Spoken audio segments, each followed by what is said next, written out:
Welcome to Planet Pluto Shoot.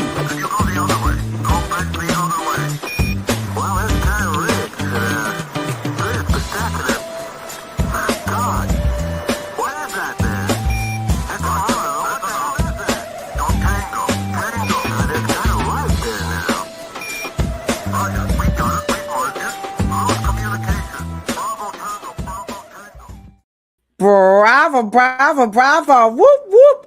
Tango, tango, tango. Hey, hey. What's happening, good people? What's happening, blacks? How y'all doing out there in these social media streets? Y'all know who it is, right? It's me, your homegirl, Adosha Wright, a.k.a. Linger Key Lolo, coming to you live and direct from Cleveland, Ohio, where it is cold than a Mickey thicket. Woo, it's cold out here. I'm like, it's like Ric Flair. Woo! Woo! If y'all know about that Ric Flair, man, y'all better say it out loud. Woo! It is cold. And then right over here, y'all know who that is, right? It's the one and only Cheryl Morrow, aka The Hair Oracle. We are officially 109 episodes. And after a while, we're just going to stop counting. I'm just going to be honest. But we are about 109 episodes. And tonight, let me tell y'all, it's going to be off the Richter scale. Now, I know some of y'all going to be like, I know y'all. Yeah, we going it. We going to do this tonight. We have a wonderful guest, Mr. Marichal. Did I say it right? Marichal Brown. Okay, Marichal. Okay, I got it. Mr. Marichal Brown, he is the Master Barber. He's going to be coming in to join us. We are going to be talking about barber prices. Are out of control. Hairstylists, we're not exempt either. Hey, why are they so expensive? What the French toast and bologna sandwich is going on out here in this industry? That's what's happening here on America's favorite podcast about Afro hair. If you are new to our platform, welcome.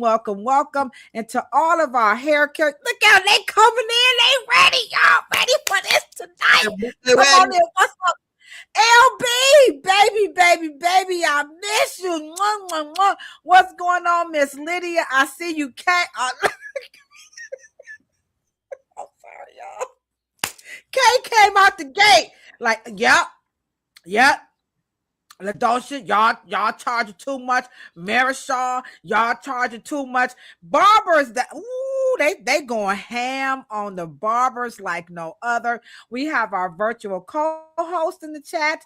That's right, the one and only Miss Weekay. Girl, I hope you ready. I hope you woke. You know, we got it. Weekend, it's going down tonight. We are going to have a good time discussing these barber prices. Are they out of control? The hair salon, the silk presses, all of the. Oh, wait a minute. I'm sorry. When Danny Michael come through the chat, hold on, wait a minute. Oh!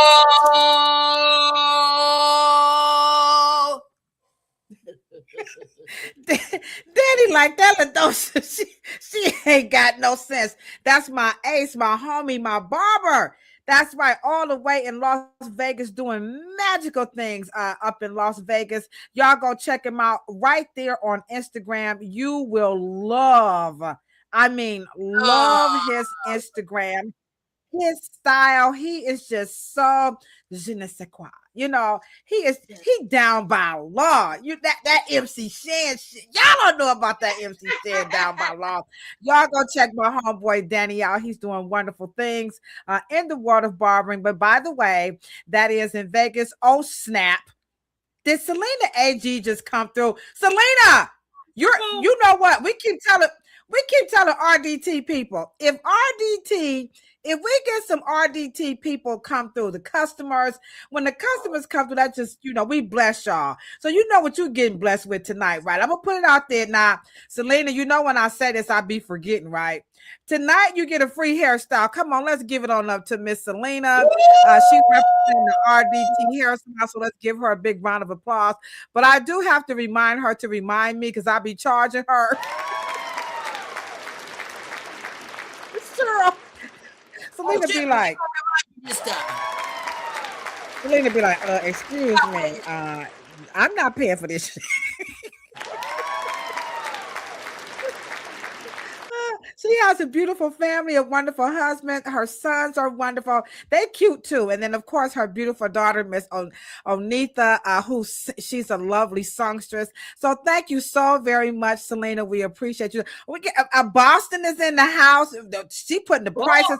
I hope Mr. Marichal is ready for this because we tried to prep him in the chat to let him know that this podcast bees off the Richter scale. Okay, this ain't for no suckers up on. This ain't the podcast. This podcast is sucker free. You know what I'm saying? So again, this is America's favorite podcast. We are talking about the Afro hair science. This particular one is called Planet Pluto Pseudo. And what does that mean to those of you who might be like, skirt or 22s? What have I scrolled upon? This is Planet Pluto Pseudo. And this particular podcast is geared towards the barber and beauty professionals and our hair aficionados who rocks it out with us in the chat, aka hair nerds. No doubt. Where my hair nerds at? Y'all drop them nerd emojis in the chat, them glass emojis. Y'all go. I'm gonna drop one in the chat in a few minutes. And so what we do here is we discuss issues that's affecting our business, like these prices. And so we're about to get ready to bring in our wonderful guest. And again, his name is Mr. Marichal Brown, and so he's gonna give us a little bit about himself. What's up, Mactone? I see you 216. He all up on Instagram like woo, woo, woo. I see you, Mr. Mac. Oh, wait, by the way, ladies, this where all the fine brothers is at. So if y'all out here like, where they at? Where they at? When I bring in Mr. Brown, y'all gonna be like, what? Sure didn't even give me no, you know what, Kay? She ain't tell me he was fine. I ain't put no lip gloss on. I'm like, no. But I know what y'all saying. Big Mama says, stay ready, ain't got to get ready. So we want y'all to get ready. And all you have to do is take your left hand and your right hand. You're going to put it together. And we are going to get ready to bring in Mr. Marichal Brown. He is a master barber. He's one of Cheryl's dearest friends. We're going to get to know him. We're going to pick his brains about our barber prices out of control, what the French toast and bologna sandwich is going on in these barbershops, not to mention hair salons. We don't get to escape this topic either, but we're gonna let Mr. Brown handle all of heat. Y'all know Kilo, I'm gonna be instigating like a mug. So y'all best to get ready. All right, come on, y'all. Let's put them hand clap emojis in the chat. Let's get ready and let's bring in the one and only Mr. Marichal Brown, Master Barber himself. Come on, y'all. I want to see them hand clap emojis. Come on in on all cylinders. We're talking about Facebook, YouTube, also Instagram. Here he comes. Let's get ready. Welcome to the stage, Marichal Brown. There he is. Holla. Hello. How's it going? Thank you. I want to thank you guys for inviting me to be a part of this wonderful show. Absolutely. All right. He can't do. You know what that means? He coming back next week. When you say no, nobody really come on like that. He made me feel like, like we Oprah or something. So how's it going, Mr. Marichal? What's happening in your world? It's going great. Just getting ready for the holidays. This is a busy time of year, and just getting everything into place for the holidays to enjoy it with the family and friends. All right. Okay. So everybody, we again welcome. Get out at this chat. Oh man, I'm telling you right now, they are ready to have this wonderful. This discussion is controversial. I have a couple of clips and things like that I want to share with you guys to help keep the conversation going. But before you share with us a little bit about who you are, I'm gonna pick Cheryl's brain to ask her what's going on in sunny San Diego, California. You know what? Don't make it long. Keep it short. I don't want to hear nothing about how good the weather is. So here goes Cheryl. Come on here, Oracle. What's happening in beautiful? Man, Santa. Hey, man, we got a Santa Ana. I don't know if y'all understand. What's a Santa Ana? them Indian summers. Summers, yeah. Oh, they're called Santa Anas. Yeah, they're called Santa Anas or an Indian summer. So it's like it was what 84 today. Oh wow. Okay. Hey, that was a good year. Where anybody graduated in 84? Where my 84 people at? Come on now. Y'all know what was going on. Dougie Fresh, the Get Fresh crew. My goodness. 84 was a good year. We had Ready for the World. That's what guys used to ask girls. We used to remember that car with the seat in the middle, that little armrest in the middle? That's right. Gunshot. We had Cutlass. My 98 Oldsmobile was like that Ringo, that Cadillac Seville with the cut all, door. We telling our age up in here. They like, oh man, I know. Tell them it's cold. Look at Luana. Yes, it is cold. LB, my home girl, is in the chat. I love seeing Luana. That's my fellow bologna sandwich eater. All right, live, work, clean. We got our Canadian babe representing. Okay, we got Canada is always in. Hey guys, since we have Mr. Brown is in the on the podcast, can you guys let him know what city y'all represent? Let's let him know where you guys are from, and while you guys are typing in what city you're representing, what's going on, Miss Education of the Barber?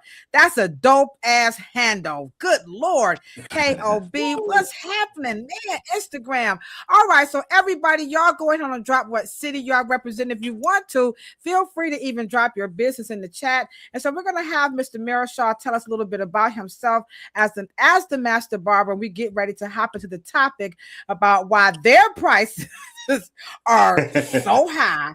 And then we're going to talk a little bit about ours, but mostly we got to talk about this from the barber's perspective, because you guys are catching a lot of flack on social media for these $80, $60, $100 haircuts. So it's going to get a little hot in here. So tell us a little bit about who you are as a master barber and all that magical stuff. Well, my name is Marichal J. Brown. I'm a second generation barber. My dad was a barber for over 50 years. So I grew up inside the barbershop. He took me to the barbershop at the early age of 10 months. So I kind of, and as I started to get older in I want to say my late teens, early 20s, I decided to go into the hair industry.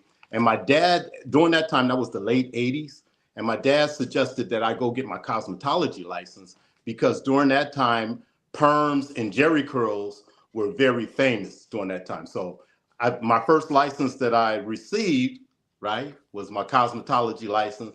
About 20 years later, I went back and got my barber license. And then I followed up with being an educator. I started the barbering program over at Paul Mitchell here in Sacramento, California. And real quick, it's cold as ish here in Sacramento. We're in our 40s here, and I'm so jealous that listen, in the 40s, it's bone chill out here. And I'm talking about during the daytime. That just goes to show you how big California is. Excuse me. We have no pity, we have no mercy. Not look at my Canadian baby in the chat, okay? Yeah. David, listen here. We don't want to hear about no 40 degrees, baby. I want to say it's probably about 48. The high today was like 48, 49 degrees today. Marichal, but they're not feeling sorry for you. I know you are. We're not, but Lydia, because that's Lydia, put your thumbs down emoji in the chat. Lydia said it's 20 degrees here and she hates it. So so he say look at Selena. Tell him, Selena, that's warm up in here. I'm telling you right now. But anywho, you said it's bone chilling. Your dad brought you in at 10 months, and then you started in cosmetology. Then you went from cosmetology then over to Paul Mitchell's barbering. I didn't even know Paul Mitchell had a barber at school. Okay. Yeah. So I was so Paul Mitchell has at the time had about 137 schools in the country. And I was part of the 5 schools that started the barbering program. So I started the one here in Sacramento. we took it like it's huge. I want to say we went from our first class was probably, I want to say 9 students. By the time that I left Paul Mitchell, we were upwards to 70 students. Good Lord. Yeah. That's a lot of, I That's thought a only lot. Gambia and Senegal. Man, you go to Gambia and Senegal, them cosmetology and barbers, baby, them schools is packed, okay? Oh, okay. As a matter of fact, yeah, they're packed over there. Let me just do a little shameless plug, by the way. There will be a graduation, as a matter of fact, a graduation ceremony at the Gay and Jural Skills Academy coming up on December 18th. And what I love about this, you're going to love this, Marichal, is their theme for their graduating class is building marketable competence for a changing world. So they are getting those cosmetology students ready. And Senegal and Gambia, they call that Senegambia. They love to work together. So we got a chance to go to Complex Eva. I'm very dedicated. Like I'm ready to go back like tomorrow. Okay. Well, let me know. Let me know. I would love to take that trip with you guys. And that's yes. Okay. I want to go to the continent. I've never been to the continent. And I would love to go back home. Oh, my, you will be in for a royal treat. So now we understand that you were born in it. You went to cosmetology school, and then you graduated from Paul Mitchell Barber School, one of their first graduates. I actually graduated from, it was a local school here, Black-owned school called International Academy. That's where I got my cosmetology license from. Then I went to Moeller Barber School and got my barber's license. And then I was the lead educator at Paul Mitchell when they started their barbering program. So you actually teach this stuff too? I teach it. Yeah, I teach it. Oh man, he don't look like a teacher. He don't talk like a teacher. You got a cool teacher. Okay. All right. So you're teaching this. Are you still teaching right now? I am. What I'm doing now is more of consulting. So I consult with schools that are starting barbering programs, or ones that are looking to, trying to get a better program, build a better program. So I work with them, different schools to help build their programs. Oh wow! Okay, nice. Now that's a first. That's a first. Y'all impressed, sure. Yeah. Go ahead, Cheryl. Talk it. Hit it. Yeah, that's a career. Anything you want to add to that? No, just full circle. That's a career. My goodness. Thank you. Good job. Okay. All right. Thank you. So now I noticed that when Cheryl sent me over your name, she sent over Master Barber. So is that a okay? So now we got to start this off because we go talk about again. Prices are out of control, and folks really want to know why are these haircuts and everything so expensive. So with that being said, now we do understand everybody that every state have different requirements to become a master barber. But for the novices out here, what is the difference between a regular barber and a master barber? With no disrespect to a person who is not a master barber, but what is the difference? I think that a master barber should be someone that has really mastered all forms of cutting and styling all forms of hair. So, whether they can do straight hair, wavy, curly, or coily hair, I believe that becomes a master barber. Somebody that's not just good with clippers, but also good with shears. Some people that understand color, also understand different types of chemicals. And there's a lot of things that are underneath the umbrella of barbering. The skin care. One of the things that we do inside of our shop is we all actually do what we call steam towel treatments, which is like a men's facial, where we specialize in the beard care. So a master barber should know how to use a razor and do a full wet shave. A master barber should have some knowledge and know about the terminology that goes along with within the hair industry. Okay. Now, does the master barber do like any other services like color? Do they do cold waves or, finger waves? Are they into that or just mostly? Okay. They can. They can. I believe that the difference between, and we know, right? The difference between, and I talk this to students when I do talk to the students. The difference between a cosmetologist and a barber, besides them styling hair, is they get a chance to really deal with more longer hair, and barbers more or less specialize in shorter hair. Before it used to be men's haircuts and women's haircuts, but now, everything, we have to kind of take the title off of specifically saying men are the only ones that go to barbershops, because that's no longer true. Okay. Okay. Oh, It that's used to be, Cheryl talked about that, the club of distinguished gentlemen. Talk about that a little bit, Cheryl, for the barbers. There was a time when the barbering profession was exclusively males, and Right. the men, like when you look at the pictures from like the, turn of the century, even like in the 50s, and the barbers were very like polished. Today, they a little, I ain't talking about y'all barbers, because hairstylists, we got some issues too.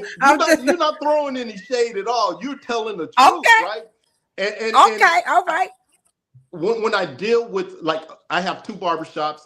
One of my barbershops is that I co-owner with my brother, is called Heritage Barbershop, which we actually do. We partnered up with Good Day Sacramento, CBS 13, and we're on our second season of doing recaps of the NFL games. So they come in every Monday and we go over things, talking about the football season, a great way of marketing.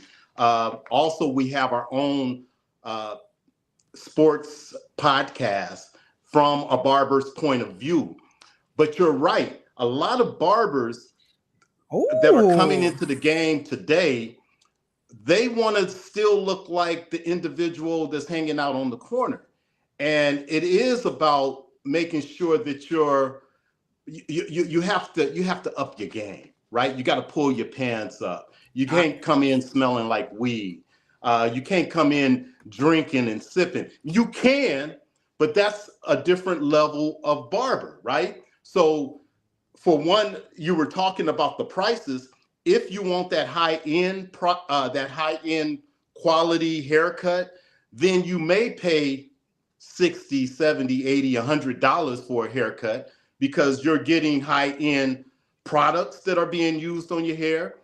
You're not coming in for a 20-minute or 30-minute haircut. That haircut turns into time spent with the individual, right? So I think that makes a difference on what barber that you choose. Now, some of these guys are coming out of school and they're charging $60 and they don't have the experience and they don't know how to service the individuals, right? Because we are in the service industry. You have to make sure that you're top tier, or you should be top tier in the things that you provide to your clients. Mm-hmm. Mm-hmm. Oh, now go ahead. So I'm about to instigate some shit in a minute. Okay, but go ahead. No, but what is interesting in what you said, and interesting in how you said you met us in Atlanta. In Atlanta, yeah. Because we were just talking about being more effective as consultants in lobby for things such like the Crown Act, right? Right. But it's very interesting, and this is one of the reasons why I believe that we need to step up our game in terms of that, because you said something very profound, that the barbershop is now kind of both genders, right? Yes. So now women are coming into the barbershop, and men are also, and then men have always been in the beauty shop, right? But true. Women have integrated into the barber shop. So therefore, that presents a really a serious problem in that consultation, and the politicians knowing that. And I think that is one of the killer pieces of us making, as we help the political community to understand that they need to get rid of the gender issues with the length of hair. And because you see how you're much more appropriate to talk about that. We still have dress codes are still gender based, and long hair is supposed to be for women, and short hair. And you're saying no, that's not so anymore. It's not so anymore, right? That is how we move this conversation forward. It was very profound that you said that. I had not thought about that. Very good. Well, one of the things when I was teaching at a couple of things that I brought to the Paul Mitchell system was one of the things that they wanted to do is they definitely were saying men's haircuts and women's haircuts, and I had to let them know that not all women have long hair, right? And some women come inside of the barbershop. So to change that language, right? Let's not say men's haircuts and women's haircuts. Let's say short haircuts and long haircuts. That way, we're not offending anybody, and we're just being politically correct. The second thing, I'm sorry. Go ahead. No, the second thing that I helped to bring to the Paul Mitchell system or the schools were to do barbershop tours. And what I would do is I would take the students and we would go around to different barbershops, because some of these guys have only went to the neighborhood barbershop. They didn't get a chance to see what a high-end barbershop looks like, right? And the difference between the two, so they can see how they can grow within inside of their career. That's okay. Because we just say this, and all men don't have short hair either. Right.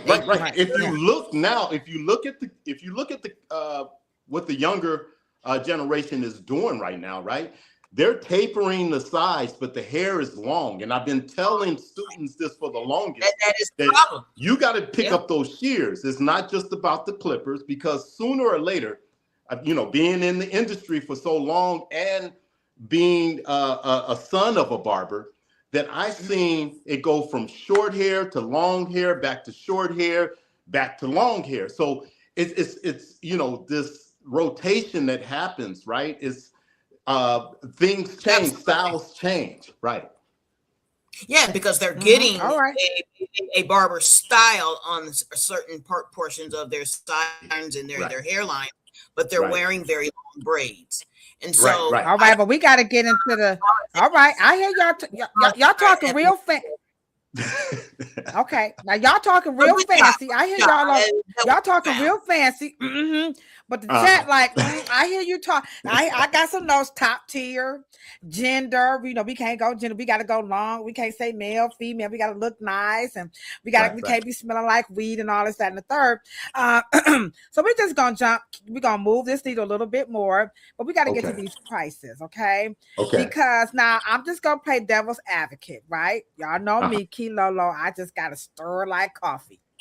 Right. Stir like coffee, okay? Y'all know who said that, all right? Rest in peace, Bernie Mac, okay?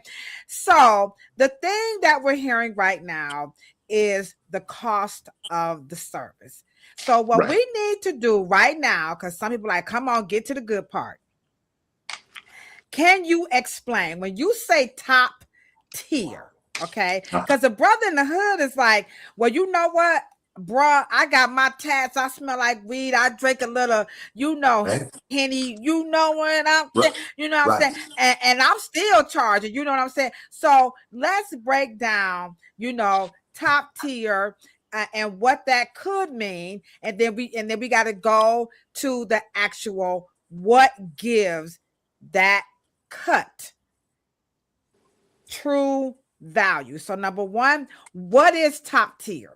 Because the customers might be like, I don't think that's top tier. I think that should be standard. Why are you guys calling that top tier? What does what I have on and how I smell have to do with how much I charge you to cut your hair? Y'all know, Kilolo, I'm gonna get a little messy. So let's talk. Let's kind of represent. So start right there and take it away. Define top tier, and then of course, how do we get to that cost? So that's a little bit.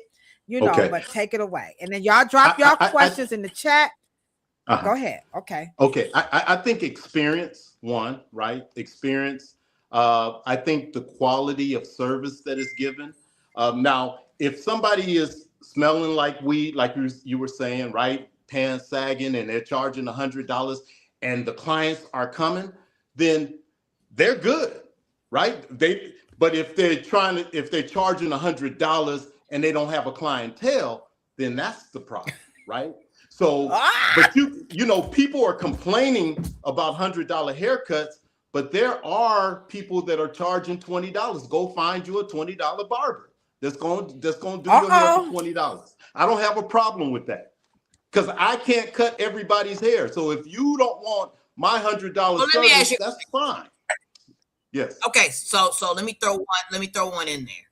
Okay. A freshman barber is going to be doing $20, $25, $30 haircuts. He should be doing. But but he's just as good as you. Okay. He's just he's a freshman. Well, I notice you are quantifying price with experience. So what you're saying is because he's a freshman, he can't. No, I'm not saying that at all. I'm not saying that at all. I'm saying if he's a freshman and he's just as good as I am, and he has the clientele and he's not hurting at all, I think it's cool. Freshman, he's not going to have your clientele. Yeah, You know what I'm saying? He's a freshman. He's not going to have. Yeah, he's not going to have much clientele.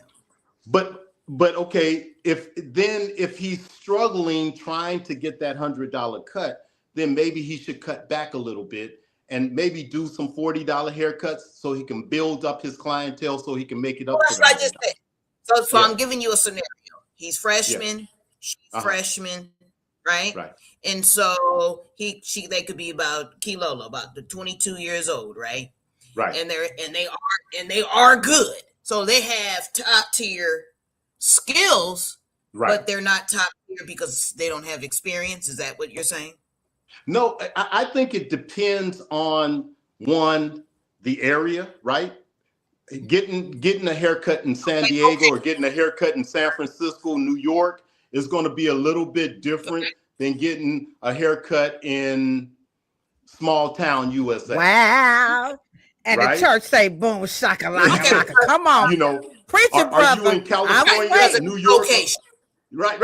Are you in California, New York, or Chicago, or are you in Iowa? Right. So let me. If you're in Iowa, Okay, let me give you another scenario. All right, let me give you another scenario. Freshman, 22, he's on, and he's cool with starting out $35, right? Okay. 25, 30, $35, right? And then he does what maybe let's say a Danny Michael would do. He goes to one of those hotels in Las Vegas. Okay. And he has, the middle chair. So you're saying sometimes there is a combination of things. Where you are. Okay. Yes. And your experience. Yes. And so if he's got top tier skills, even though he's a young buck, he's a freshman, and so 30 and 40 is okay. Oh yeah, 30 and 40 is okay. Depends as he builds. Yeah. I think 30 and 40 is okay, but I also think that if he's at a top tier shop, right, that he can probably come in if the haircuts look good and he can build that clientele inside of a shop that is charging $100, then I think that's good as well. I know some. I have some former students that have went on to cut. People that play basketball, play football, and they're getting they go to the game and they're cutting the hair and they getting paid $2,500, right? So all right, okay. Now let me just. All right, now we got a lot of comments coming through. I was waiting. I was like, I'm just gonna see what y'all gonna say because y'all, I'm a little shit starter. Okay, so here we go. I like now this is my man. anybody's name Miseducation of the Barber, y'all already know they was coming harder than hard, not one bit soft, courageous, and contagious. So you better break north. Now I'm on this tip. He says, or she says, barbering is a service-based profession. Yes. The haircut is a small piece of the service. Now, I'm going to drop the bomb on that, and I want you to talk about that before. Let me drop the bomb right quick, Cheryl. Hold on. Let me drop the bomb because I agree with that wholeheartedly. Hold on. Let me just drop the bomb. Here you go. Here you go over there, Miseducation of the Barber. We're going to drop the bomb for you. You ain't messing around over there on IG, all right? Here we drop the No doubt. All right. So, according to Miseducation of the Barber, the haircut is a small piece of this situation when it comes to this price. Now, I'm just gonna say this. I'm gonna just slide out, and I'm gonna slide out. I'm gonna slide on out, and so I'm gonna let you take it from here. Now, we just had our team meeting. We prep up. Every quarter we have our team meeting, and what we noticed is that like we have you when you come into our salon, you have to fill out like a questionnaire, like you're at the doctor's office. We think we all that, we try to be all smart, right? Okay. So you fill out your form. So we ask people like, why you here? Like, what is it that you want and don't want? We want to hear that clearly up front. Tell me what you want. And do you know this is going over to the Miseducation of the Barber? Okay. I've been in business for 25 years. I have never seen one person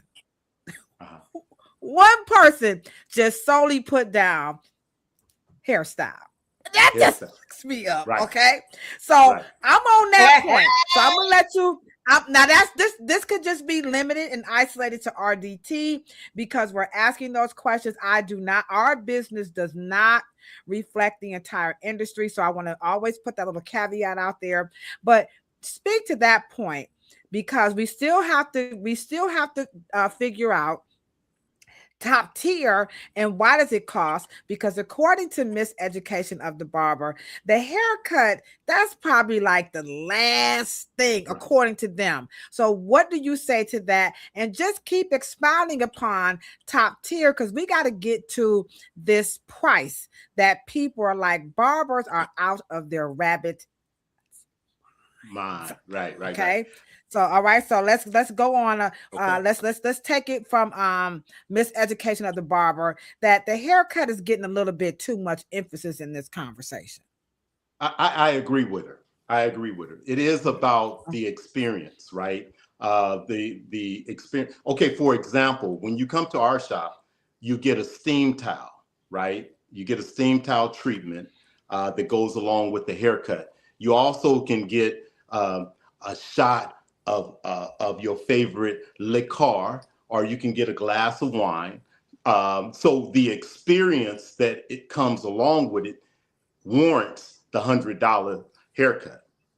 So it is the relationship that is built in to the service that comes along with it. All right, let me pause right here. Chat.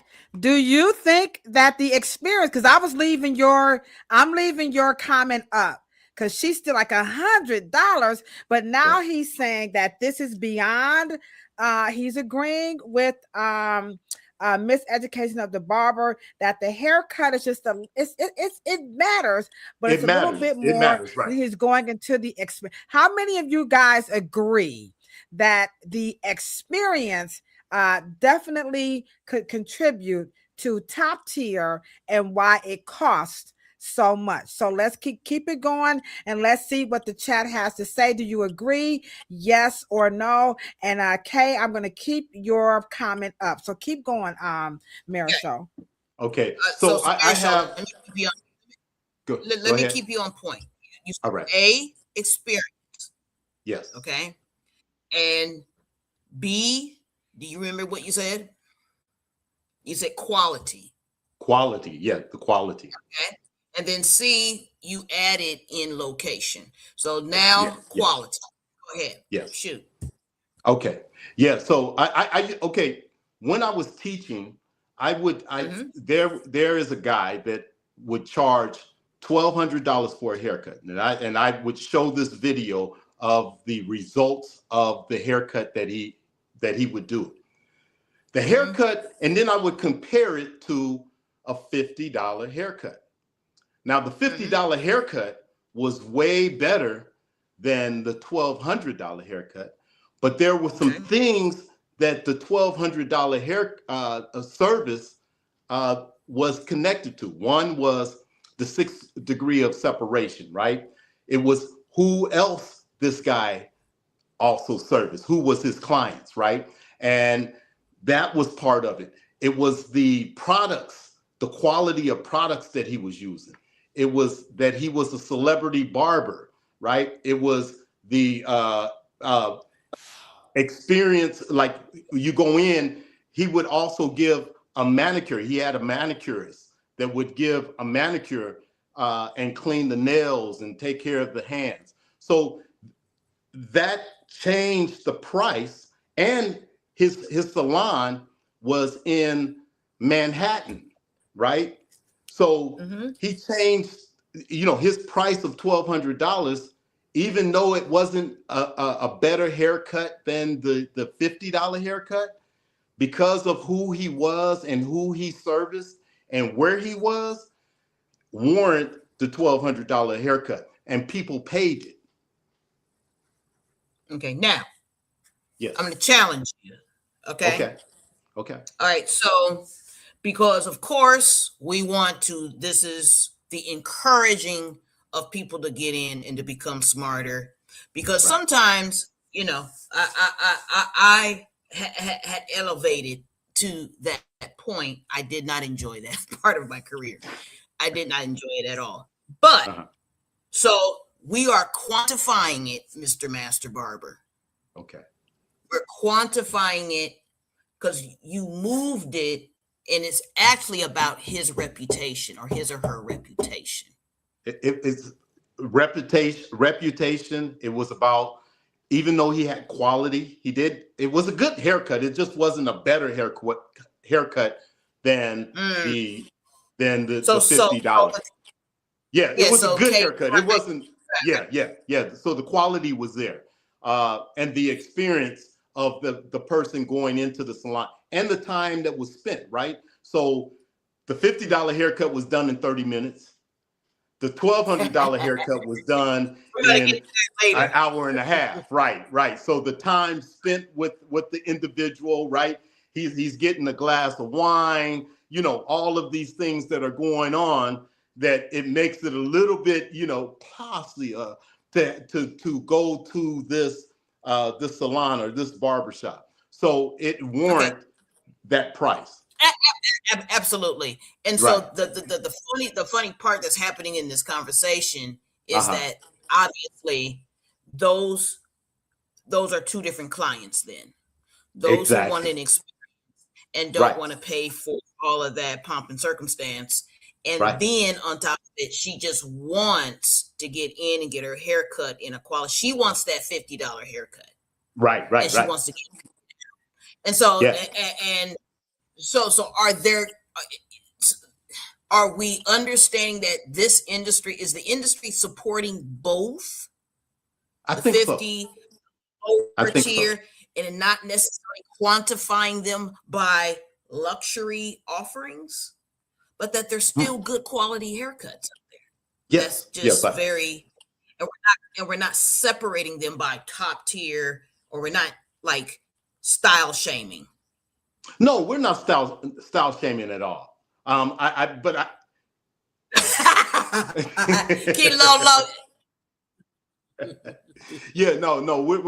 not style shaming at all. I think that I'm like, hell no. Hold on, Marichal. Let me interject. I'm about to instigate. Some people's good, some people's bad. Now that's just Kilo. I'm a keep it. Some people just bad. You're just cold. You're 100% right. And those that are bad don't get return clientele, right? They don't retain those clients.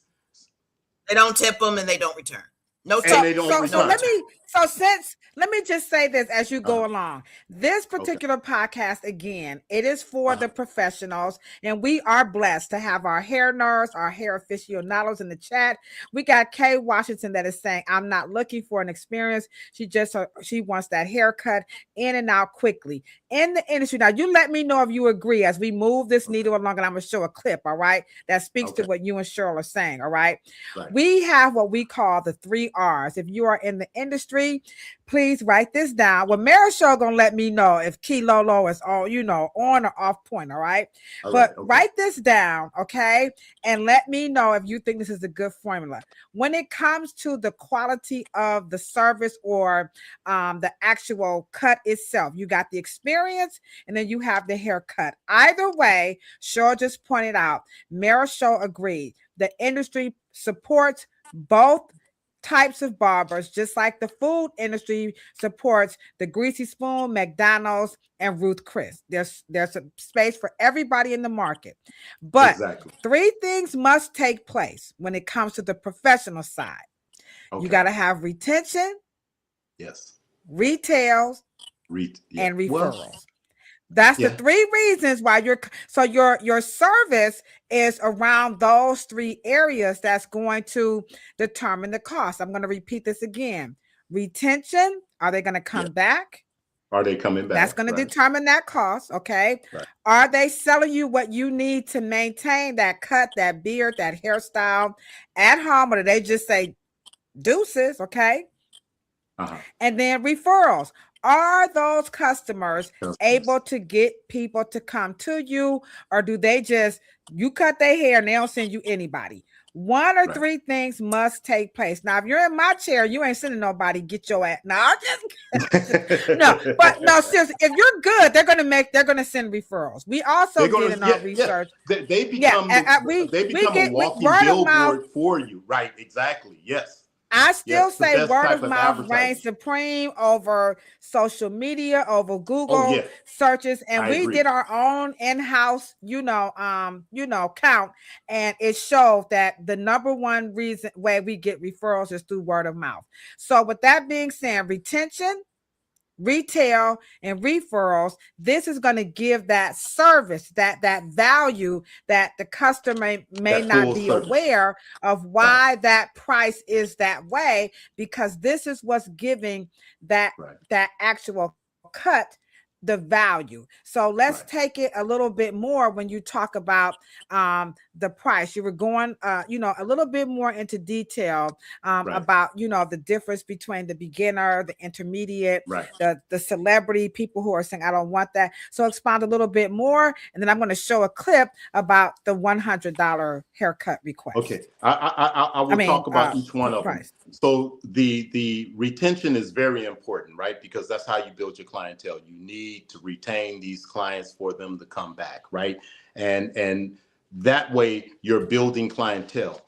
Part of the problem with speak to how these make the price go up as you talk about them, because we want the consumers and the professionals to understand how is it that the way a barber or a hairstylist retains customers, why would that make their price go up? Because that's the complaint. How is it? So as you talk about each point, explain to them why that price moves. Well, okay. So for example, myself, right? I can charge $100 a haircut because I do have the retention that's coming in. My clients, I'm not searching. Of course, I'm always open for new clients. Never will I turn, you're right. But at the same time, I'm not like, I've been in the game for over 35 years. I'm good, right? So I work 2 to 3 days a week, sometimes in the chair, and then other times I'm doing other business. So that retention is very important. And if you don't have the retention and you're still trying to build clientele, then you may need to start off with a lower price.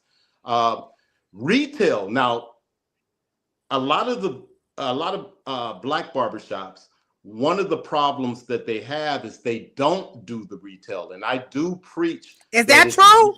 Oh, wait a minute. Is that true, y'all? Black barbers, are we not selling retail? Come on, y'all, be honest. He said this just might be a black thing. Hairstylists and barbers, is this true? Keep going. I just want to get some interaction going in the chat. I'm not saying all barbershops don't. There are I got you. There are barbershops, black barbershops that do, right? But there are too many barbershops that don't. And I think that retail piece of it needs to be there. And I explained to him, listen, it's like going to a doctor's office, right? You're going to get from the doctor a prescription of what it is that you need to take care of that ailment.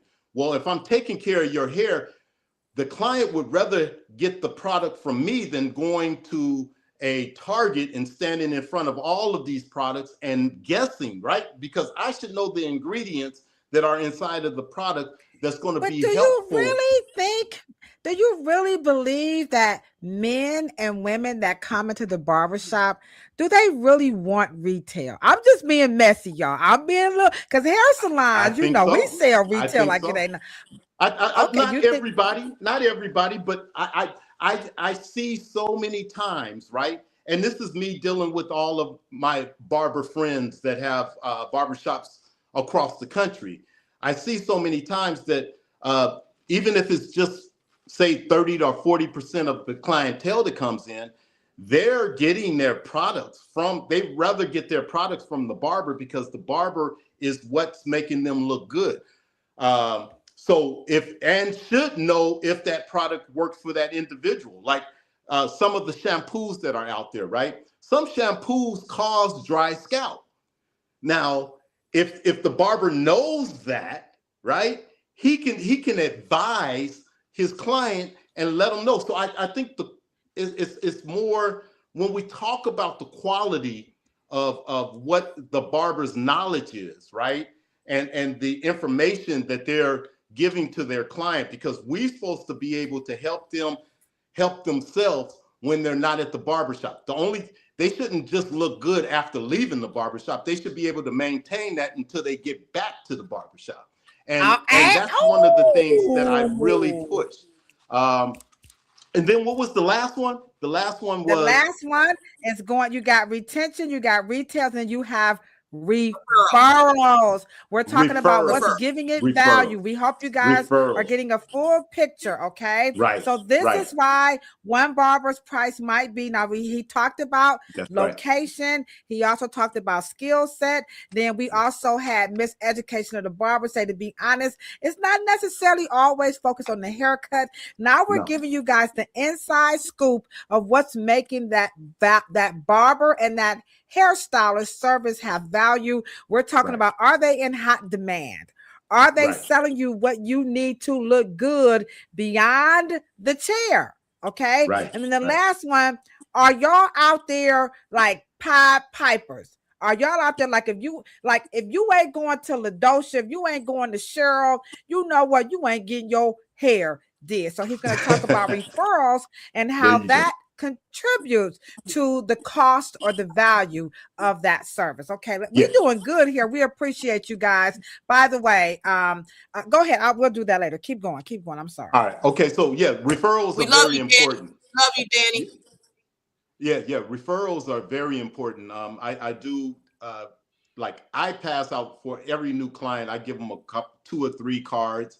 And let them know if you give referrals. But the other thing that I do as well is I pay attention to my clients' conversation, right? I know when their birthday is coming. So I'm going to give them a discount on around their birthday.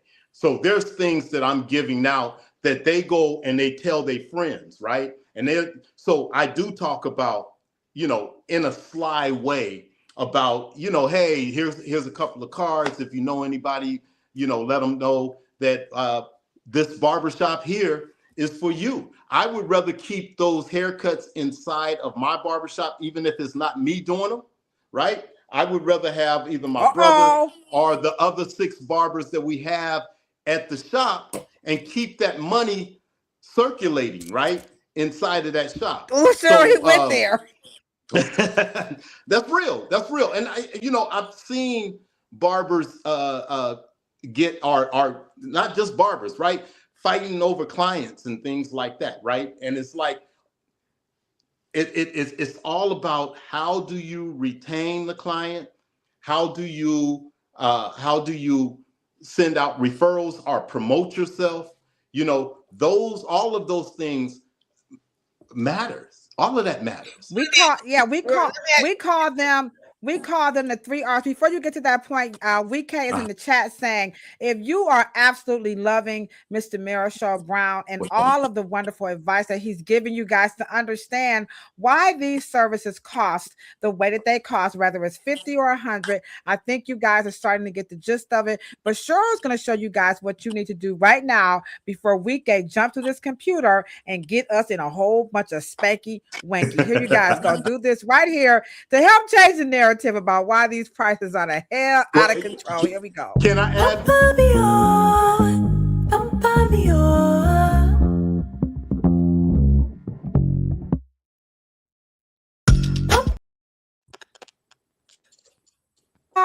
All right, we are back with the one and only Master Barber, educator, also consultant, Mr. Marichal Brown, out of, is it San Francisco, California? Sacramento.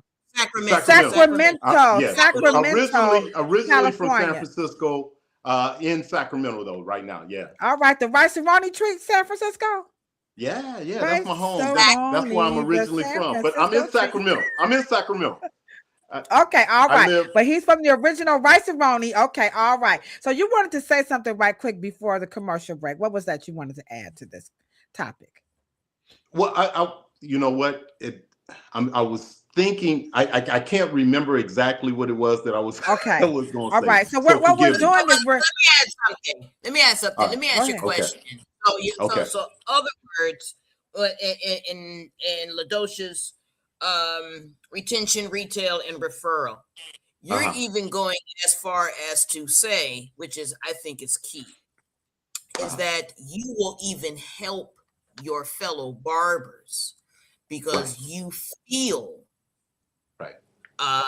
like you're responsible for not only retaining the client and helping them yourself, your business. Yes. You are retaining the customer for the business. Yes. That takes your experience because ultimately they're coming to you because of you, Mr. Marichal. And that's important. Okay. I'm glad you said that because it brought back to me what it was that I was going to say. And I think this adds to why people are complaining. So people are complaining because the barber that they like, right, that they go to are charging $100 because they can find a $25 haircut somewhere, right? Yes. So why, if there's people that are cutting hair for $25, there's people that are cutting hair for $30. If you want that type of haircut, it might not be the barber that you're used to. And I think what happens is their barber has went up on their prices. And if their barber has went on their prices, they're like, oh, I don't want to pay that amount of money. That's too much for me. And I'm like, okay, but it's the reason why your barber went up on his prices. And more than likely, his clientele is he's got a nice clientele. He's able. That's why I wanted you to. Right. That's why I wanted you to speak on the retention. I don't think people realize, the demand has a lot to do with the service. You may not be in the in the scope, or what would we call that, Cheryl? It's not the scope, but would it be the community or the ethos or in that chair where that person is like, I'm going to pay for that? Because a person can come to you, they could be with you, but not of you. I don't know how. Are you guys kind of following what I'm saying? Because, like he said, because I think Danny's comment. I mean, I think it's actually akin to what he's alluding to, or in what you're alluding to, actually. Right. Because I think because we say clientele so loosely, we don't realize that these people could be your followers, these people could be you know, you are a guru, and they're kind of like in your culture, they're in your orbit, they're your tribe. Yeah. You know what I mean? Right, your tribe. Right. Yeah. And I think that you part use. we might be missing that. Keep going. I'm sorry. I'm sorry for cutting you off. Go ahead. You used the right word when you said the demand that is there for that barber, right? That is, if that demand is there, he can go up on his prices because the demand is there. He has his clientele is there, and they don't mind paying that price. And which is going to make, if I was a $30 barber and I went up to $60, and my client and my books are filled, some of those clients that was coming in paying $30 is going to be pissed off. I'm okay with it though, right? I'm okay with it. Now here's a caveat. Now, let me ask you, okay. Do you think we have there's a caveat here? Because let me just ask you this before you, and Key Lolo, please address what Danny said. But let me just say this: there's a caveat here. And miseducation. There's a vulnerability. Go ahead, keep going. Okay, no problem. And I think that there's a vulnerability for the 1200 guy, right? Because the 1200 guy and girl is an imperfect human being. And I don't think that they're as forgiving from a $1,200 guy as they are a 30 or 40, 50 haircut guy or girl. And remember, the context on that is where you might be located. We have to keep saying that, because where a person is located. Remember, you're not convincing a person who gets a haircut at and has a 6 o'clock appointment because they're going out to the casino that night. They know that it's going to be 200, 300 above. See, you're not selling that customer. So we're not talking about that's not your customer, right? We're talking about converting K into understanding. And we'll get into this conversation because I do want Danny to chime in too, because we do a shitty job at quantifying this shit. Right. And we have to do better as an industry in quantifying. I totally agree. In terms now, what you mean by quantifying? They always getting fancy up in here. What you mean by quantifying? Because and let me get this comment out right quick as you define this. Hold on, wait a minute, Cheryl. Because Miseducation of the Barber said, client retention requires community involvement. How, as a barber, are you impacting the community that keeps you in business? I think Waverly would love to hear that, and if you can both of y'all speak to that, because I do think that never gets talked about, that we do have a greater responsibility than just to cutting hair and ourselves when we work in this capacity. So Cheryl, just keep that going, but add a little bit more to what the community Miseducation of the Barber. I'll let Marichal go because I think it's at the tip of Yeah.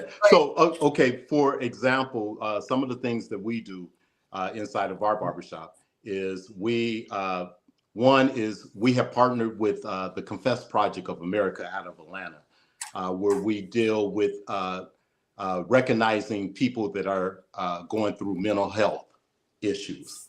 And then we direct them to a organization that can help them out, especially if they're looking like they're having anxiety. The signals are talking about that they're going through some type of depression or anything like that. Another thing that we do is we do like 3 to 4 free haircuts out of the year. We also have different types of events at our shop. We also have partnered with UC Davis Medical Center, and we do high blood pressure readings at the shop. We are very involved in the community. We make sure that we take care of our community around us and our community take care of us. Those, I think, are very important when you start talking about barbershops and hair salons in the Black community, that it has always been a place of people coming together, ideas getting started, being able to just be a springboard off of people that are going through different, well, you guys are hairstylists, right? You guys are, that when you come in, people are telling you some things and you'd be like, oh, wow, I didn't want to know that, right? It's like, but to be able to give out referrals, right? Some of the things that we do, we partner with the state of California to show how to fill out an application for state jobs. So we're making sure that we play our part in the community. I'm not just coming into the shop, cutting hair and gone. I'm staying there. I'm having conversation. I'm going downtown. I'm going to the state board. I'm sorry. All right now. No, I was just saying, come on, Miss Education of the Barber. We want you guys to see what is giving this value. Now, what we're also hoping is that you're able to deduce. Okay. So again, Marichal did come through in the beginning. We are not knocking anybody that's charging whatever price they want to charge. We want you guys to understand what's giving it value. And you're going to be able to decipher, are they dazzling you with brilliance or are they baffling you with bullshit? Ooh. And so as you can see, the price has a lot to do, like Miss Education of the Barber said, the haircut really hasn't altogether been the focus. So you do have to see, are you looking, are you, because he said it's a community. It's something about what's happening in that chair. That's a synergy that you want your dollar to support something bigger than, my Mercedes. I ain't got one, but that shit so did sound good. Well, it is the relationship that is built between the client and the barber or the hairstylist, right? Some of the things that we also do, we do sensory cuts, right, with people that are on the spectrum. So we make sure that we get out there and we're trying to play our part. I remember there's a story. I'm gonna tell a real short story as fast as I can. I was about 5 years old. And I remember I'm outside playing in front of the shop. This guy pulls up, he gets out of the car, he goes in, he comes back out, and I'm still playing. He didn't see me. I'm playing in front of the shop, and he ends up taking his life. Later on, I find out that he went in to go talk to my dad. The shop was packed. My dad's cutting hair. He, didn't know what the guy was coming in for. Didn't get a chance to really talk to him, and finding out that the guy was coming in to have that conversation because he would come in and talk to my dad about the problems that he was going through in life. Barbers and hairstylists, we sometimes play that part in other people's life, right? And when they sit in our chair, not only are they walking out with a nice hairstyle or a nice haircut, but they're walking out with confidence. If you look good, you feel good. If you feel good, you do good.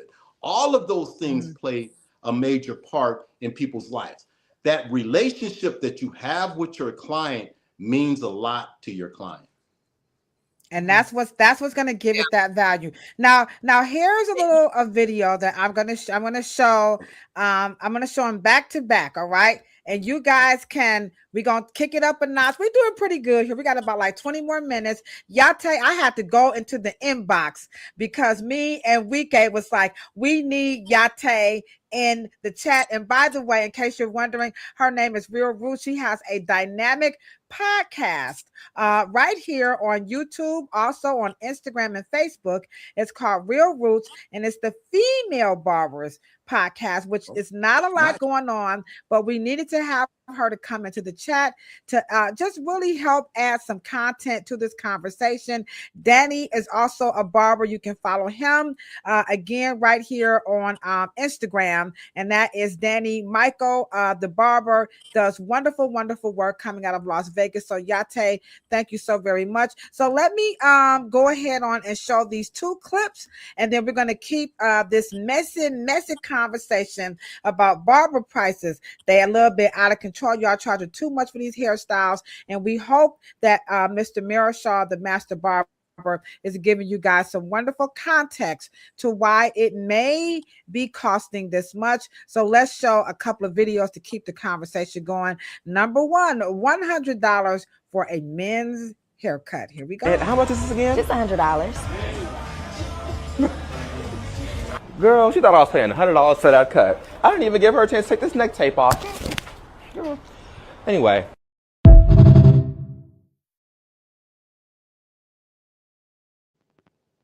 Okay, I like that one. It was like, how much? $100. Now we're going to talk about what was it about that could have been different, where she really could have got that $100, because before she could even get it, he was already out. I love that one. So this one here is a little bit more intensive. So this hairstylist was accused of being a scammer for charging $475 to cornrow some braids to the back. So we're going to talk about this a little bit more. By the way, don't forget to hit that thumbs up button and subscribe to the channel. We'll let you guys know how you can find Mr. Marichal as well. So here we go. This one, are you scamming us or are you really treating us? Here we go. You say I'm scamming because I have a video that says that my client paid $475 for some straight backs. What she paid was for a reset, to restore her hair, to rejuvenate her hair, and take care of her hair and start investing in her real hair. We'll pay money for wigs, weaves, braids, brunches, anything we found valuable, new phones, anything we find valuable. So just because you want my services and it's not in your price point, you want to call what I do a scam. But if you go through my page, I literally practice what I preach. So it's not about me being a scam. It's about you understanding value. And this is not valuable to you. Keep wearing your wig. All right. So she's letting you know that this is what's giving her value. Now, we are getting this content right here off of Instagram. Those are real people. You can most certainly go follow them to get it straight from the horse's mouth. This is just really to get the conversation going. So I'm just going to start off with a couple of things that to me, now, I know what I'm about to say is going to hurt some people's feelings, but y'all know I'm Key Lolo and I like to, represent. So I'm just going to kick it off the rip where I really, really think some of this just really get people like, are you serious? All right. And it goes back to something that you said, Marichal. Okay. Okay. And I'm a quote, what's his name?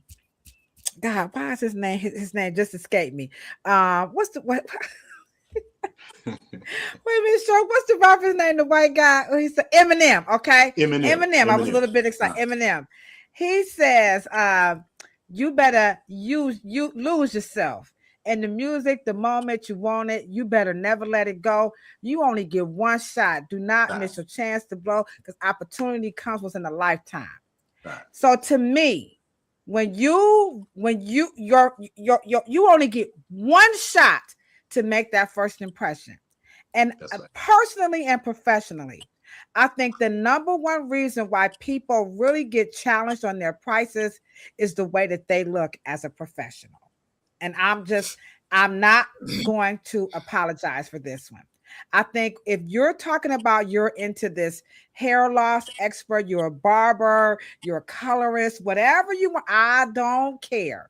And you got a crocked weave or just a weave, or you don't have your stuff together, people will side eye that price. That's no true. More, or just as they would a police officer who pulls up on you with the hat turned to the back. We ain't rolling down that window. Right.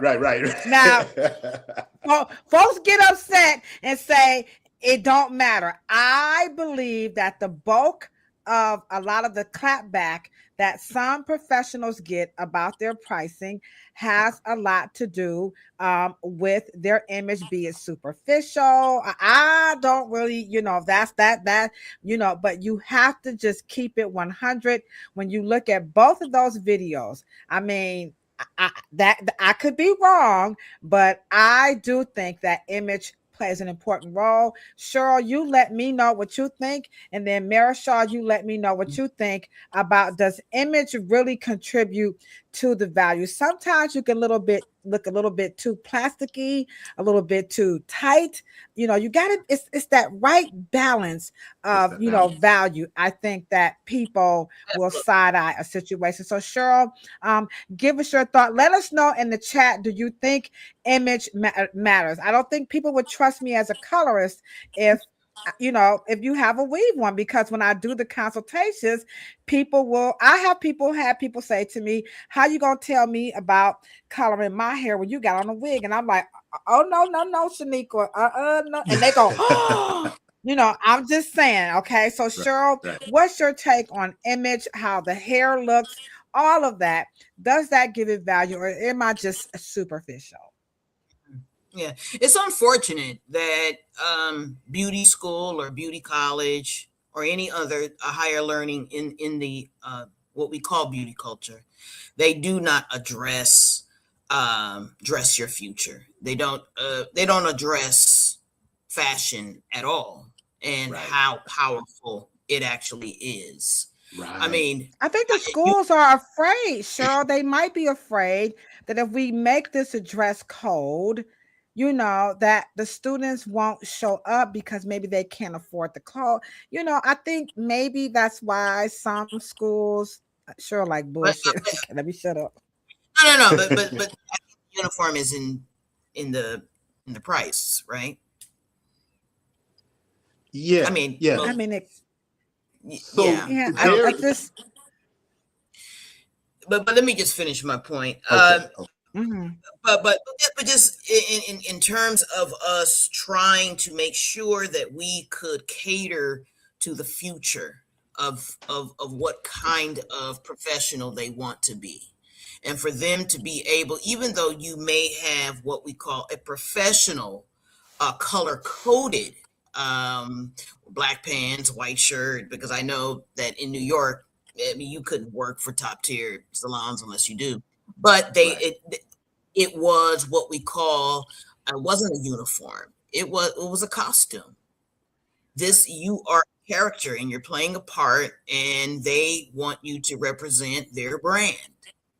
And it does give you a sense of authority when you don't look like your customers, right?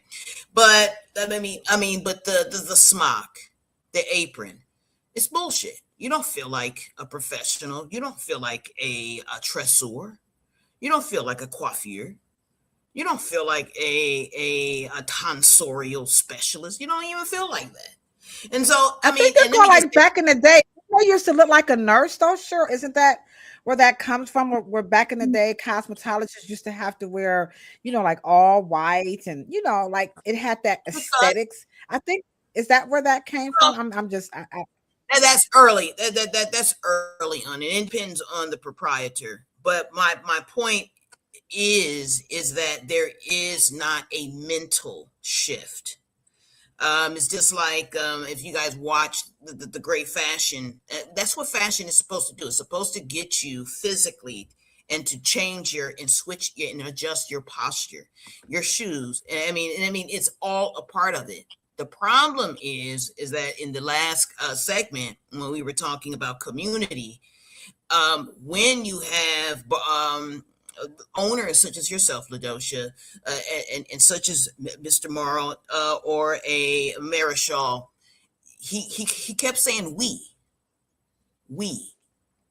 And when you have these businesses that are akin to a time era where they're institutions, the we holds everybody responsible. And so you begin to follow this real beauty institution when you walk in. And so when we go do high blood pressure, or when you come into, we have this unified kind of look, but we don't, and so I don't blame it on the individuals. I blame it on the industry. Then that's why we're Wow. on Wow. podcast. So you're saying we need to level up that image. Okay, Mr. Marichal, take it away. Thank you so much. We do have our de facto producer is in the chat. In case you guys have always wondered, how did you guys come up with this platform of having these wonderful guests on? It would be this young lady right here, who, by the way, you can follow her on Instagram and YouTube. Her name is Esther Jones,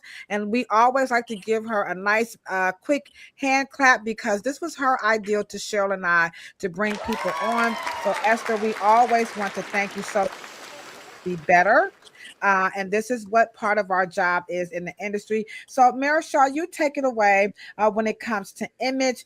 Does it matter? And then Cheryl says, as a whole in the industry, we have to take responsibility that, to be honest, we cannot keep poo-pooing around the way you look. You said it commands, was it respect, authority? And I want you to talk about that a little bit more, Cheryl.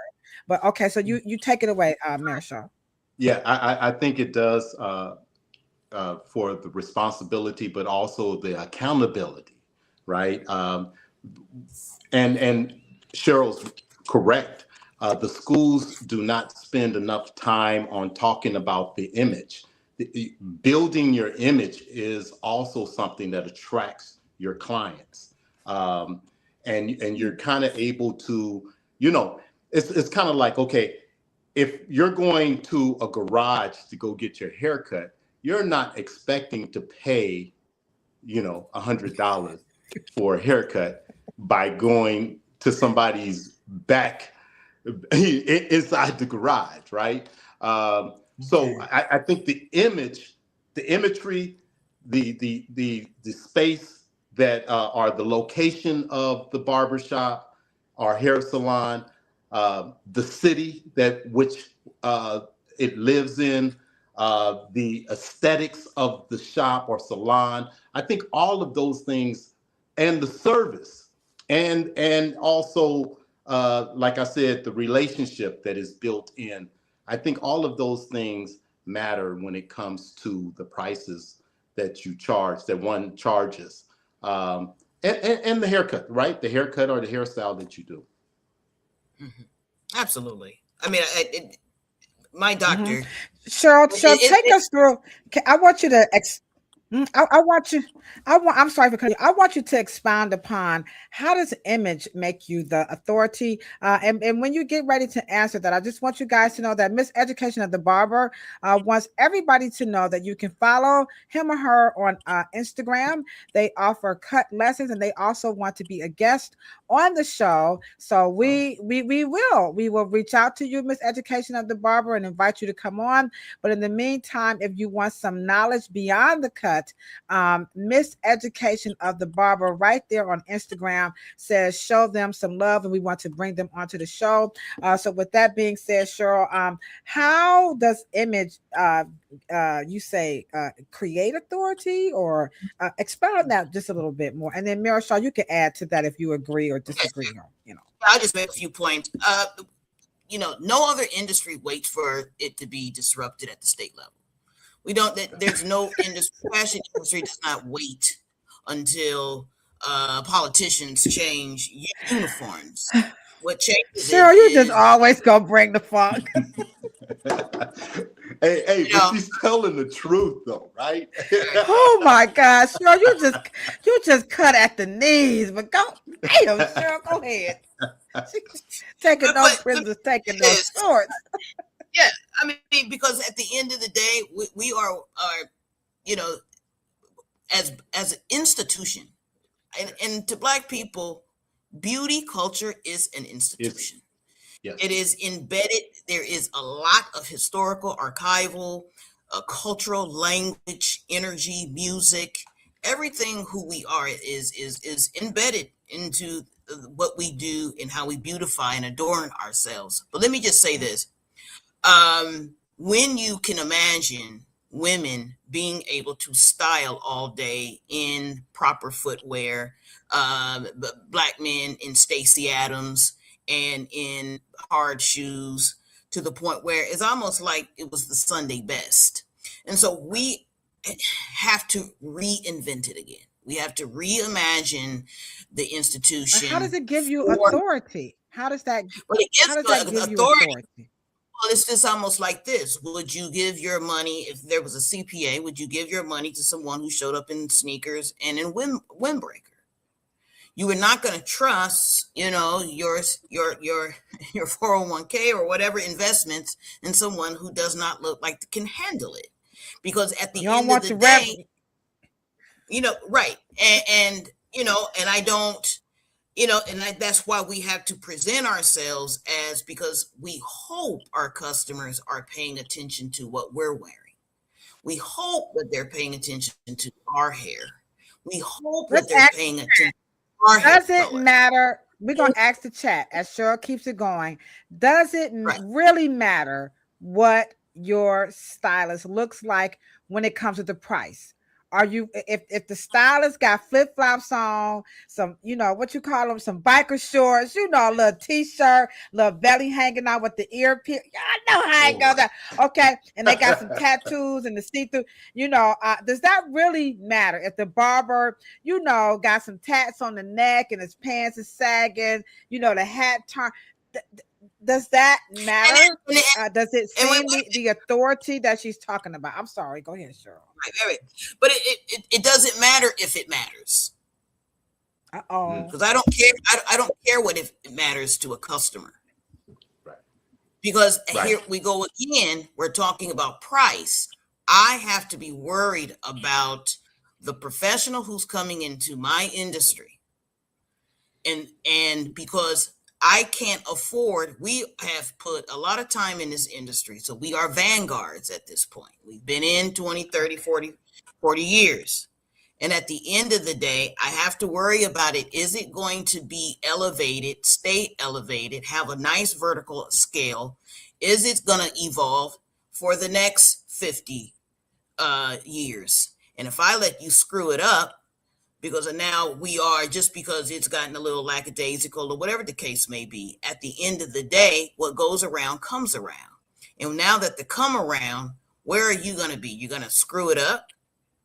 Or are we going to maintain? Because at the end of the day, when you're coming by and you're tapping on Marichal's shoulder, you're tapping on LaDosha's shoulder, you're tapping on Cheryl's shoulder and saying, I got to make, $3 more grand this month because I got my kid is sick. Well, at the end of the day, I'm going to tell you how to get that 3,000. You ain't going to like it. Right. Yeah. Some of your habits is $300. Exactly. Yeah. And at the end of the day, if I help you make that 3,000, I need your ass to get in here and make me 35 so I can have an incentive to help you do that as the shop owner. And but all we're saying is that we're trying to make sure the infrastructure is there for whatever demographic you fall in. Because I'm not telling you to be at 1,200 if that's not what you want to do. Sometimes you have other things that you want to do with your career that does not have you cooking behind a chair that long to even make that kind of money. You don't want to do that. But the infrastructure, whatever you want to do, does have to be fertile enough for our fellow culturists to do that, whatever they wanted.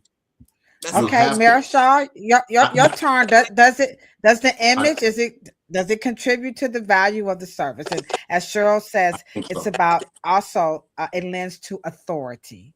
I think so, and I totally agree with her. Just like building a house, right? You need a strong foundation. If you're not building on a strong foundation, when I say that, I'm talking about the industry, right?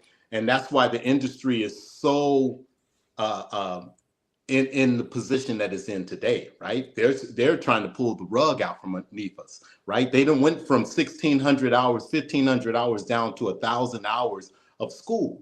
We know what you get by going to school for 1,500 hours and 1,600 hours. And so And now they've taken out the practical when you go to the state board, right? So these guys are now graduating at 1,000 hours, huh? My God. They're graduating at 1,000 hours, and they're going into shops and salons, and they're not ready Prepared. and prepared. That's true. That's so true. You know, even We're if they feeling would put, I agree.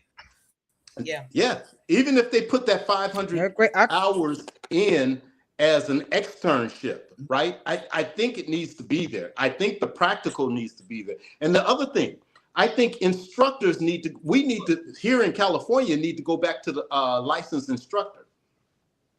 I've watched some of these guys, and I'm like, oh my goodness. We got Miss B. We got Miss B over at Shaw High School representing. She teaches cosmetology at Shaw High School in East Cleveland, Ohio. So let that come. Miss B probably gonna like this. What is your thought about this statement as you go ahead on with what you were about to say? The problem isn't the shop owner, it's the barbers with no work ethic. And so yeah. I believe I shared this post too. This exact post, because I believe this is true. It is the ethics that come with it. And I truly believe at the end of the day, we have got to get up the ante. And at the end of the day, the whip needs to be cracked, and the standard of needs to come up. Because let me just say this: I have never have challenged a young man or woman to go up that level, especially when I can show them what's waiting for them at that level. You cannot ask them to go up there and to because you have to understand what happens to your business happens to your life. What happens to your life happens to your business. So you are asking them, those men and women, to be something that they're not in their everyday life. Right. And that is what is gonna have to. Are you guys thinking about what she just said? We're asking them to be something that they're not in their everyday life. I do find, and I think, sure, you said you wanted to do a show on this one, and you can let us know, Marichal, as we get ready to wrap this up. And this one, it's a little, complex. Is that when we talk about what she was saying, that people just may not be there, when a lot of times I think when the professional realizes, or the student realizes exactly what it takes by way of doing it, I think that is where the disconnect becomes. People think it's one way, because there's so many ways to do it, but there is really only one way to do it. And I think that is a struggle for a lot of the younger, and I don't mean age. I'm talking about just in as you guys talked about, in experience, right? I think what it takes to actually to do, I think that's a struggle. And sure, you talked about that. Maybe we needed to actually do a show that really captures because you can pay for all of these classes and all of these. Remember, we talked about that. Sure, people are paying for motivational coaches, and they're paying for apps, and they're paying for AI memberships, all this stuff, and they still don't have any clientele. They're bouncing from salon, barbershop to barbershop, and they're trying to figure out, what am I doing wrong? Why do I have to keep moving around? Why do I go from one? Because my friend, she opened up lofts in Atlanta, and she said she closed it down because she was becoming a landlord that was just chasing people who were not paying their rent.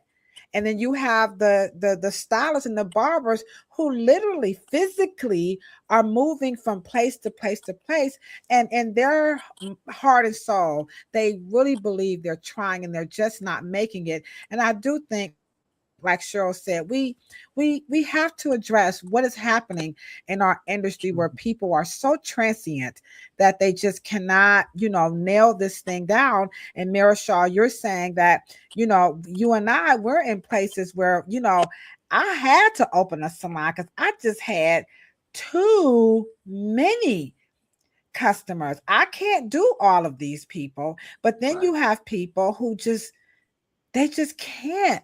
And they're trying. They swear and I don't know. Yeah. And also some of these stylists and barbers, they've never experienced, kind of like what Cheryl was saying. If you don't know, right, that's not where you're from. One of the reasons why I would do the barbershop tours, right? I wanted them to have an experience of seeing other barbershops besides the one that's in the neighborhood. I wanted them to get a chance to be able to talk to different master barbers that live a little bit different, right? That have that foundation up underneath them. I wanted them to also have the opportunity to pick out mentors, knowing that having somebody that you can call up and you can ask questions to or just bounce ideas off of. These things matter inside of the school. Knowing where you are and where you can go from there. Also going to trade shows, going to expos, networking. All of these things make a difference in the exposure that is being put out there for your hairstylists and barbers. And that also as we get ready to wrap this up, that also leads to why it costs what it costs. If that professional or professional to be is like almost there, or they're trying to find their way, you are going to see these fluctuations. You will see an element of a hustle. And they're really just trying to see where they can probably, strike earn. And as you guys can see, that's really not the best way to really get to that price point in your career. It's not a matter of just, striking something and maybe you're just going to hit that goal. You won't get the Texas tea, so to speak. It doesn't work like that. And Cheryl and Marichal and all of the wonderful professionals in our industry, we want to help with that. And that is what this podcast is for. Go ahead, Cheryl, as we get ready to wrap this up. I don't think they don't believe they belong to a league of extraordinary gentlemen. They don't believe that they believe that they belong to a society of great women. They don't understand where they come from and what they're a part of. They just don't understand it. And it's the industry and the organizations and the associations that have failed. That is well, we have to. Wow. So you're saying that we have to. So you're saying that there needs to maybe, and you guys let us know, what do you think? Should there be some type of a campaign to let everybody in the industry know what greatness, like Cheryl said, this extraordinary league of gentlemen, this extraordinary league of, of women, and where we come from, and why it's really, it's a little cliche, but it's true. We're truly on the shoulders of giants, and we do have a responsibility to really take it to new heights. Marichal and Cheryl, they like PE, taking no prisoners, taking no shots. Y'all know me, I'm an outreach worker. Well, maybe we can just let them slide. Cheryl, like hell to the knob. Y'all know I'm a little sucker. I ain't gonna lie, but Marichal and Cheryl is like, nah, keep low. I think it makes. You need to know the history, right? We need to know the shoulders that we stand on. How many people know Alonzo Herndon out of Atlanta, Georgia, right? The first Black millionaire in Atlanta, Georgia. Willie Morrow. How many people know what he has created? Being a publisher, right? He did more than just being behind the chair. All the things that he has done for this industry, and I take it upon myself, right? I can't wait for Milady or Pivot Point or somebody else to tell our story. We have to tell our own story. We have to be the one. Talking to Cheryl behind my back. Cheryl keeps saying, why we gotta wait on the ladies and people? It's on us. It's on us. All right. So, chat, what do you think? Do we need to take the lead of Marichal and Cheryl by making sure that we remind people of the history so that we can get to this rich tapestry? And we may have to do a spinoff with you, Marichal and Cheryl, to really, Cheryl called me today about an advisory board. We may have to actually do that just to give this industry a nice feel, because that seems to be something that's missing, so people can know exactly what is it that I have entered when I said I want to be a hairstylist and I want to be a barber, a makeup artist, and nail tech. Did I enter a place where I could just get some money? According to Marichal and Cheryl Morrow, you might want to think about that. Just it takes a little bit more than wanting to get that money. Let me ask you a question, LaDosha, and you too, Marichal. Okay. If you were to ask at least two people in your shop when they first started their careers, who did they want to be like? Who do you think they would say? Because they don't know. They don't know. But okay, it's a little bit different with my shop because a lot of the guys that work inside my shop were my students. So now they're working with me, right? And hear what I said. I said they're working with me, not for me, but they're working with me in the things that we do.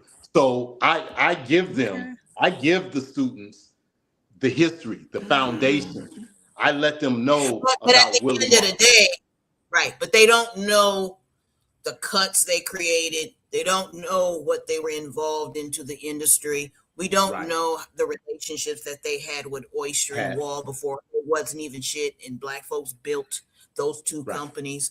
But that's a whole nother story. They don't realize that what is at stake in the broad scale of what they can do in their career besides cut. Right. What when we talk about the Johnson Publishing, right? Johnson Publishing that published Ebony. Why that magazine was created, right? It was created to help advertise the products that they had. So let's talk. People don't, like you said, barbers today don't know that part of history. There's a gentleman by the name of Professor Quincy Mills who wrote a book called Cutting Along the Color Line. And it tells the history of Black barbers in America. I suggest that book for all, especially Black barbers, to read that book, because there's a lot of history within inside of that. And once you see things that have been accomplished, some of it will make you mad. You'd be like, oh, whoa. But, once it is what it is, right?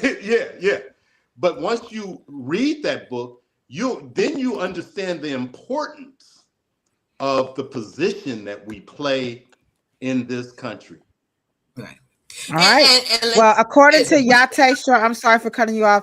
Yate says we are keepers of the industry. That's Yate. That shit's powerful. Like that. That's what Cheryl. That's what Cheryl is being very unapologetic about. And me, I'm over here like, well, y'all, come on. Just can't afford no nice shoe. Ephraim is saying faith and belief, to know the leadership represented, the quality of beauty, and realizing what it means to be leaders of the service. So perhaps you guys are onto something, and that may be something that the three of us we can talk about, because you guys know it a little bit more. I'm 25 years in, which that's a lot of years, but you guys know it from a different angle. And so I'm a little poo-pooing it, but you guys are like, this is no joke. This history matters. We have other professionals in the chat who's pretty much saying, whoops, what mic is that? Let's see. Is that my mic? Okay, it's this mic. Okay. That we're pretty much saying that we are, in fact, keepers of the industry. So we definitely are going to have to do something about it, because the chat just went literally like lit up when we said that, when you guys said it rather. So again, on your way out, guys, don't forget to hit the thumbs up button. We are going to be back here next week. Did we lose Marichal? Where'd it go? I think we missed Paulson for a minute here.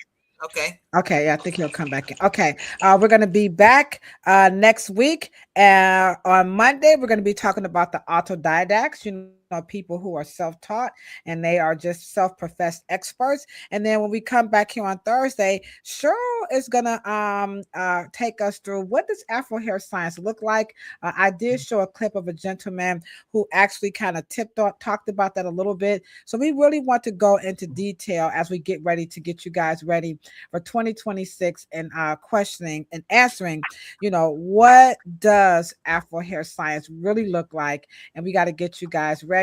Esther Jones says that cutting along the color lines should be the book of the month.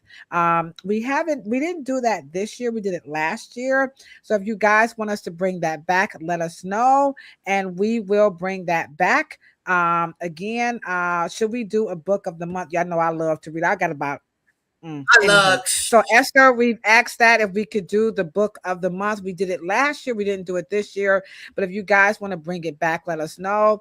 And the book that he talked about again was Cutting Along the Color Lines, and our guest was Mr. Marichal Brown of Sacramento, California, and perhaps he'll come back in before the show is over.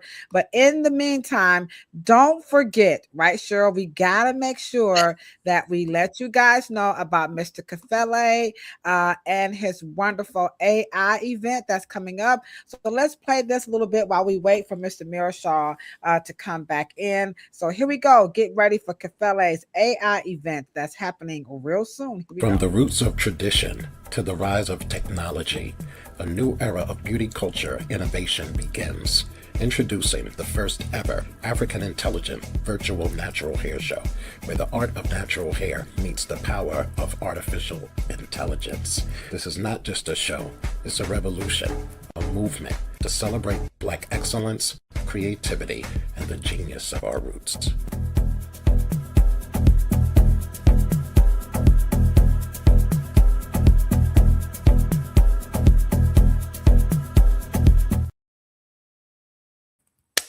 All right, you can check him out, the King of Rock, right here on Instagram and get your tickets, which, by the way, I need to get my tickets right quick. I'm probably going to get on Kafele's last nerves and make sure I get me a ticket. So there you have it. Cheryl, are we going to get Mr. Marichal back? You want to give him a call and see if he's going to come back? Okay, you think we're good? Okay, all right, you think we're good. So anywho, guys, don't forget. I think we did a good job. Go ahead.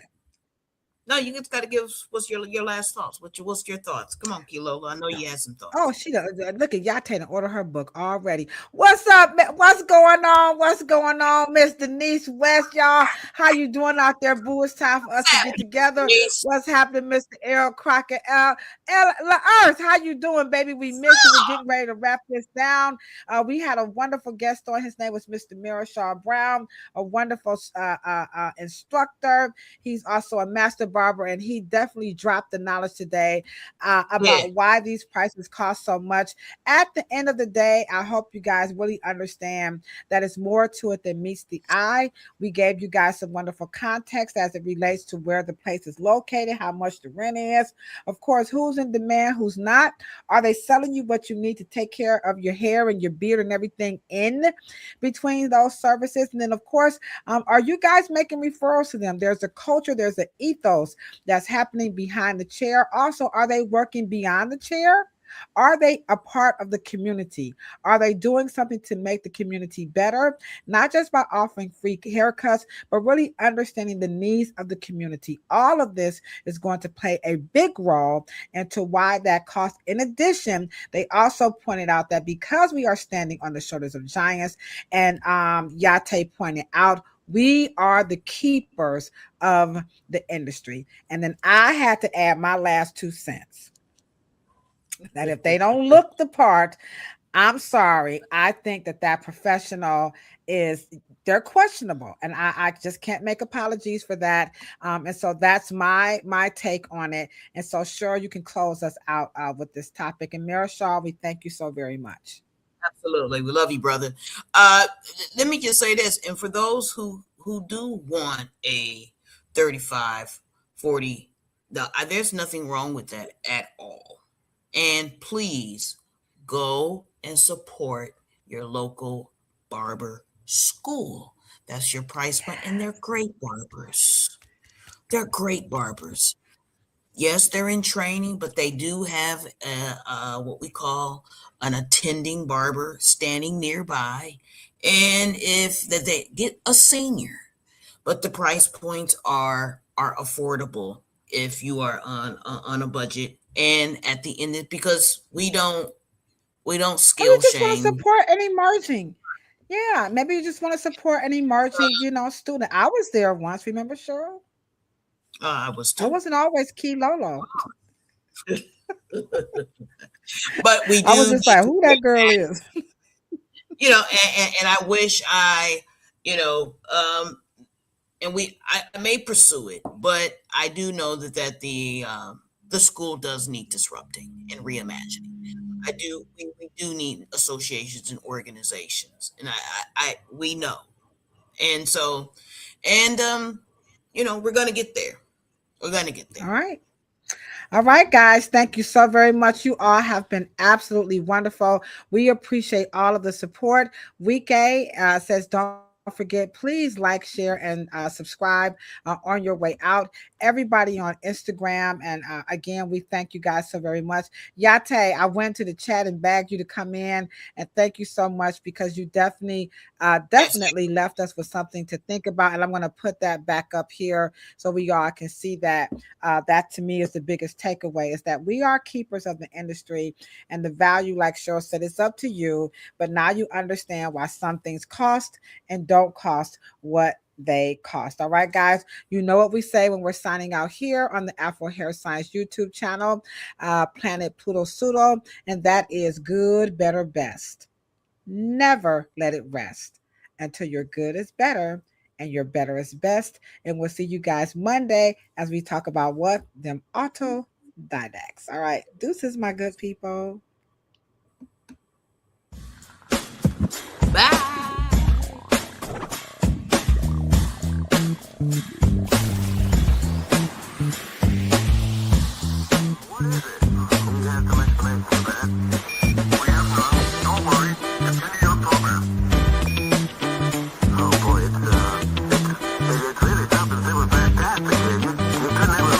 Welcome to Planet Pluto.